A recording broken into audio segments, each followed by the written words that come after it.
আসসালামু আলাইকুম রহমতুল্লাহ। প্রিয় দর্শক, আজ বৃহস্পতিবার, দিনে বা রাতে যে কোনো সময় সহজ একটি তাসবিহ পড়ুন। জীবনের সমস্ত সগীরা গুনাহ মাফ হয়ে যাবে, মিজানের পাল্লা ভারী হয়ে যাবে এবং ইস্তেগফার ও তাওবার একটি দোয়া অন্তত 70 বার পড়ুন। বিনিময়ে এই জীবনের ছোট বড় জানা অজানা গুনাহ, চোখের গুনাহ, হাতের গুনাহ, অন্তরের গুনাহ, সকল প্রকারের গুনাহ আল্লাহ তাআলা মাফ করে দিবেন। সেই সাথে বিপদ মুসিবত দূর হয়ে যাবে, দুশ্চিন্তা পেরেশানি দূর হয়ে যাবে। মহান আল্লাহ তাআলা আপনাকে গায়েবীভাবে সাহায্য করবেন, গায়েবীভাবে বৃষ্টির ফোঁটার মতো রিজিক দান করবেন ইনশাআল্লাহ। দর্শক, গুরুত্বপূর্ণ ভিডিওটি না টেনে সম্পূর্ণ দেখুন এবং প্রতিনিয়ত এমন গুরুত্বপূর্ণ ইসলামিক ভিডিও পেতে আমাদের চ্যানেলটি সাবস্ক্রাইব করে রাখুন। দর্শক, বৃহস্পতিবার দিনটি খুবই গুরুত্বপূর্ণ, ফজিলতপূর্ণ একটি দিন। আর বৃহস্পতিবার দিবাগত রাতে বান্দার আমলসমূহ আল্লাহ তাআলার সামনে উপস্থাপন করা হয়।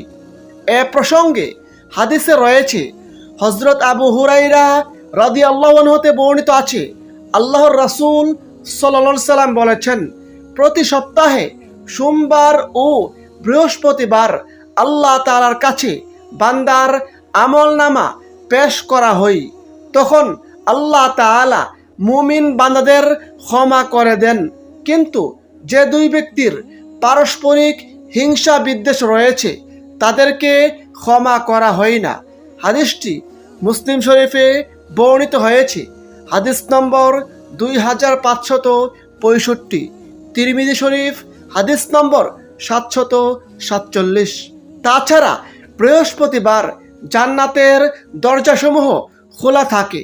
হাদিসে রয়েছে, আল্লাহর রাসূল সাল্লাল্লাহু আলাইহি সাল্লাম বলেছেন, প্রতি সোমবার ও বৃহস্পতিবার জান্নাতের দরজাসমূহ খুলে দেওয়া হয়। এরপর এমন সব বান্দাকে ক্ষমা করে দেওয়া হয় যারা আল্লাহর সঙ্গে অংশীদার স্থাপন করে না। হাদিসটি মুসলিম শরীফে বর্ণিত হয়েছে, হাদিস নম্বর 6438। দর্শক, সারাদিন আমরা জানা অজানা কতই না গুনাহ করে থাকি। গুনাহ করতে করতে পাহাড় সমপরিমাণ করে ফেলেছি, পাপের সাগরে প্রতিনিয়ত হাবুডুবু খাচ্ছি। এমন পরিস্থিতিতে যদি আমরা খাঁটি দিলে মন থেকে তাওবা ইস্তেগফারের আমল করি, তাহলে আল্লাহ তাআলা অবশ্যই আমাদেরকে ক্ষমা করে দিবেন। বান্দার প্রত্যেকটি আমল আল্লাহ তাআলার কাছে খুবই দামি। ছোট ছোট আমলও কিয়ামতের দিন বিপুল সওয়াবে পরিণত হবে। তাই ছোট বড় কোনো আমল ও সৎ কাজকে অবহেলা করা উচিত নয়, কারণ ইখলাস ও নিষ্ঠাপূর্ণ ছোট ছোট কাজ এনে দিতে পারে বড় প্রাপ্তি। পবিত্র কোরআনে আল্লাহ তাআলা বলেন, সেদিন মানুষ বিভিন্ন দলে বিভক্ত হয়ে প্রত্যাবর্তন করবে, কারণ সেদিন তাদের নিজ নিজ কৃতকর্ম দেখানো হবে।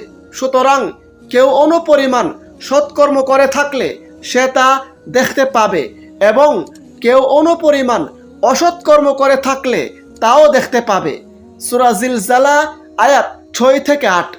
দর্শক, এখন আসুন আমরা জেনে নেই কি সেই তাসবিহ যা পড়লে জীবনের সমস্ত সগীরা গুনাহ মাফ হয়ে যাবে। সেই গুরুত্বপূর্ণ তাসবিহ হচ্ছে সুবহানাল্লাহি ওয়া বিহামদিহি, সুবহানাল্লাহি ওয়া বিহামদিহি। এর ফজিলত প্রসঙ্গে হাদিসে রয়েছে, হযরত আবু হুরায়রা রাদিয়াল্লাহু আনহু হতে বর্ণিত আছে, আল্লাহর রাসূল সাল্লাল্লাহু আলাইহি সাল্লাম বলেছেন, যে ব্যক্তি সুবহানাল্লাহি ওয়া বিহামদিহি প্রতিদিন 100 বার পাঠ করবে, সমুদ্রের ফেনা পরিমাণ সগীরা গুনাহ থাকলেও আল্লাহ তাআলা তাকে মাফ করে দিবেন। সুবহানাল্লাহ। হাদিসটি বুখারী শরীফে, মুসলিম শরীফে বর্ণিত হয়েছে। অপর হাদিসে আল্লাহর রাসূল সাল্লাল্লাহু আলাইহি সাল্লাম বলেছেন, যে ব্যক্তি সকাল সন্ধ্যায় 100 বার সুবহানাল্লাহি ওয়া বিহামদি পাঠ করবে, ওই ব্যক্তি কিয়ামতের দিন সবচেয়ে বেশি নেকির অধিকারী হবে। সুবহানাল্লাহ। হাদিসটি বুখারী শরীফে, মুসলিম শরীফে বর্ণিত হয়েছে। এবং এই তাসবিহ পড়ার পাশাপাশি ইস্তেগফারের একটি দোয়া অন্তত 70 বার পড়ুন। দোয়াটি হচ্ছে আস্তাগফিরুল্লাহ আল্লাযী লা ইলাহা ইল্লা হুয়াল হাইয়ুল কাইয়্যুম ওয়া আতুবু ইলাইহি।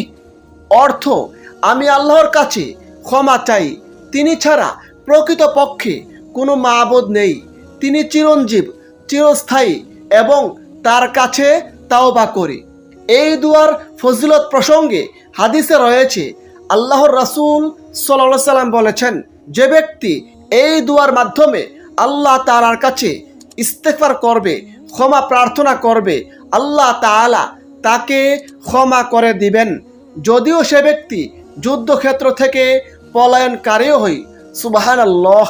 হাদিসটি আবু দাউদ শরীফে বর্ণিত হয়েছে। হাদিস নম্বর 1519, তিরমিজি শরীফ হাদিস নম্বর 3577।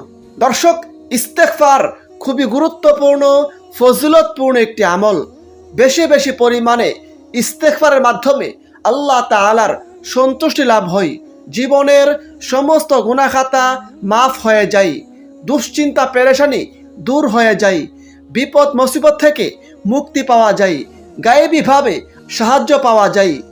পবিত্র কোরআনে আল্লাহ তাআলা বলেন, তুমি তোমার রবের প্রশংসা সহ তাসবিহ পাঠ করো এবং তার কাছে ক্ষমা চাও, নিশ্চয়ই তিনি তাওবা কবুলকারী।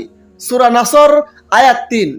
অপর আয়াতে আল্লাহ তাআলা বলেন, আর যে ব্যক্তি মন্দ কাজ করবে কিংবা নিজের প্রতি জুলুম করবে, তারপর আল্লাহ তাআলার কাছে ইস্তেগফার বা ক্ষমা প্রার্থনা করবে, সে ব্যক্তি আল্লাহকে পাবে ক্ষমাশীল ও পরম দয়ালু। সূরা নিসা আয়াত 110। হাদিসে রয়েছে, হযরত ইবনে আব্বাস রাদিয়াল্লাহু আনহু হতে বর্ণিত আছে, তিনি বলেন, আল্লাহর রাসূল সাল্লাল্লাহু আলাইহি সাল্লাম বলেছেন, যে ব্যক্তি নিয়মিত ইস্তেগফার করবে, আল্লাহ তাআলা তাকে সর্বপ্রকার বিপদ আপদ হতে মুক্ত করবেন, তার সব রকম দুশ্চিন্তা পেরেশানি দূর করে দিবেন এবং তাকে এমন উৎস থেকে গায়েবীভাবে রিজিক দান করবেন যা সে কল্পনাও করতে পারবে না। সুবহানাল্লাহ। হাদিসটি সুনান আবু দাউদে বর্ণিত হয়েছে। দর্শক, এখন আসুন আমলটি কিভাবে করবেন সে সম্পর্কে আবারও জানিয়ে দেই। আপনি প্রথমে এক জায়গায় বসে সুবহানাল্লাহি ওয়া বিহামদিহি অন্তত 100 বার পড়ুন। তারপর ইস্তেগফারের এই দোয়াটি কমপক্ষে 70 বার পড়ুন। আস্তাগফিরুল্লাহ আল্লাযী লা ইলাহা ইল্লা হুয়াল হাইয়ুল কাইয়্যুম ওয়া আতুবু ইলাইহি। তারপর একবার ইসমে আজম বা মনের আশা আকাঙ্ক্ষা পূরণের জন্য এই দোয়াটি পড়ুন। আল্লাহুম্মা ইন্নী আসআলুকা বিআন্না লাকাল হামদু লা ইলাহা ইল্লা আনতাল মান্নানু বাদিউস সামাওয়াতি ওয়াল আরদি ইয়া যাল জালালি ওয়াল ইকরাম ইয়া হাইয়্যু ইয়া কাইয়্যুম। তারপর কমপক্ষে রাসূলের প্রতি 3 বার দুরূদ পাঠ করুন। সেক্ষেত্রে আপনি যে কোনো দুরূদ শরীফ পড়তে পারেন। আপনি চাইলে এই সহজ দুরূদ শরীফটি পড়তে পারেন, সাল্লাল্লাহু আলান নবী মুহাম্মদ। তারপর সর্বশেষে দুহাত তুলে বিনয়ের সঙ্গে কাকতি মিনতি করে আল্লাহ তাআলার কাছে নিজের জীবনের সমস্ত গুনাহের কথা স্বীকার করে ক্ষমা প্রার্থনা করুন। আল্লাহ তাআলার কাছে নিজের সকল প্রয়োজন তুলে ধরুন। আল্লাহ তাআলা জীবনের ছোট বড় জানা অজানা সকল প্রকারের গুনাহ মাফ করে দিবেন। আল্লাহ তাআলা আপনার সকল প্রয়োজন পূরণ করে দিবেন, গায়েবীভাবে সাহায্য করবেন, বৃষ্টির ফোঁটার মতো গায়েবী রিজিক দান করবেন ইনশাআল্লাহ।